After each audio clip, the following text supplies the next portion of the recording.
उठा उठा दिवाळी आली, मोती साबणाचीच नाही पण बोनसचीही वेळ झाली। आता दिवाळी म्हणलं की कर्मचाऱ्यांचं लक्ष लागतं ते बोनसकडे। बोनसमधून काय खरेदी करायची याचं नियोजनही घराघरात होतं। आपण अनेक वेळा आपल्या घरी किंवा आपल्या आसपासच्या नोकरदार लोकांकडून बोनस येणारे किंवा बोनस मिळाला का नाही, यंदा बोनस चांगला आलाय, दिवाळी चांगली होईल अशा गोष्टी ऐकतो। थोडक्यात काय तर दिवाळी आणि बोनस हे एक ठरलेलं समीकरणच झालंय। पण दिवाळी आणि बोनस हे समीकरण कसं बनलं, बोनस पद्धती नेमकी कधी आणि कशी सुरू झाली जाणून घेऊयात या व्हिडिओतून। नमस्कार, मी भाग्यश्री आणि टीओडी मराठीमध्ये तुमचं स्वागत। एखाद्या कंपनीत किंवा संस्थेत नोकरी करणाऱ्या तुमच्या आमच्यासारख्या प्रत्येकाला आज महिन्याच्या महिन्याला पगार मिळतो। आता पगाराशिवाय मिळणारी ठराविक रक्कम म्हणजे साधारणपणे आपण बोनस असं म्हणू शकतो। पण भारतात पूर्वीच्या काळात पगार हा महिन्याला नाही पण दर आठवड्याला दिला जात होता। सुरुवातीला अशी कल्पना होती की साप्ताहिक पद्धतीने म्हणजेच दर आठवड्याला भारतातल्या कामगारांना त्यांचा पगार किंवा मजुरी दिली जावी। खास करून मुंबईमधल्या म्हणजे तेव्हाच्या बॉम्बे मधल्या कापड व पीठ गिरणी कामगारांना। आता कपड्याच्या पिठाच्या या गिरण्यांमध्ये काम करणाऱ्या कर्मचाऱ्यांना आठवड्याला पगार दिला जात होता। या हिशोबानुसार प्रत्येकाला 52 आठवड्यांचे 52 पगार मिळत होते। पण ब्रिटिश आले आणि त्यांच्या राजवटीखाली त्यांनी आठवड्याऐवजी महिन्याचा पगार देण्याची पद्धत सुरू केली। त्यामुळे झालं काय तर 52 ऐवजी 48 आठवड्यांचा पगार कर्मचाऱ्यांना मिळू लागला।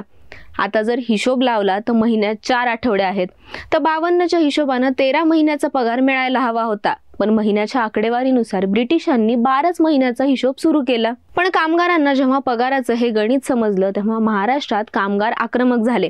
महाराष्ट्रातल्या कामगारांनी 13 महिन्यांचा पगार मिळावा अशी मागणी करत आंदोलनही केलं होतं। एका पगाराच्या बाबतीत हे त्यांचं नुकसान आहे हे जेव्हा लोकांना कळालं तेव्हा महाराष्ट्रात 1930 ते 1940 दरम्यान अनेक निषेध मोर्चेही काढण्यात आले। कामगारांनी केलेल्या या आंदोलनाची दखल ब्रिटिश सरकारने घेतली, त्यावर तोडगा काढण्यासाठी प्रयत्न सुरू केले।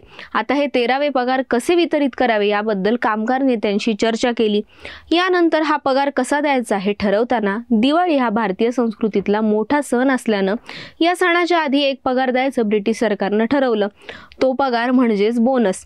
30 जून 1940 साली ही पगार देण्याची पद्धत सुरू झाली आणि कालांतराने त्याचा कायदा देखील लागू करण्यात आला। आता प्रत्येक कंपनी पगाराच्या स्केलनुसार कोणाला किती बोनस द्यायचा हे देखील ठरवून घेते। काही कंपन्या ज्यांचे पगार कमी त्यांनाच बोनस देतात। पण हो, कंपनी आपल्या मनानं बोनस देऊ शकत नाही, त्यासाठी देखील काही नियम आणि अटी ठेवण्यात आल्यात। 1965च्या पेमेंट ऑफ बोनस कायद्याचं मुख्य उद्दिष्टच नफा आणि उत्पादकतेच्या आधारे कर्मचाऱ्यांना देण्यात येणाऱ्या बोनसच्या रकमेचं नियमन करणे।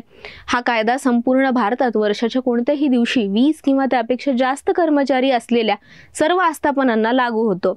20 किंवा त्यापेक्षा जास्त कर्मचारी असलेल्या संस्थेमधील प्रत्येक कर्मचाऱ्याला बोनस मागण्याचा हक्क आहे असं या कायद्यातील तरतुदी सांगतात। बाकी हा व्हिडिओ कसा वाटला कमेंट करून सांगा आणि अशाच व्हिडिओसाठी टाइम्स ऑफ डेमोक्रेसीच्या YouTube चॅनलला सबस्क्राइब करायला विसरू नका। Times of democracy TOD Marathi, लोकांकडून लोकांसाठी।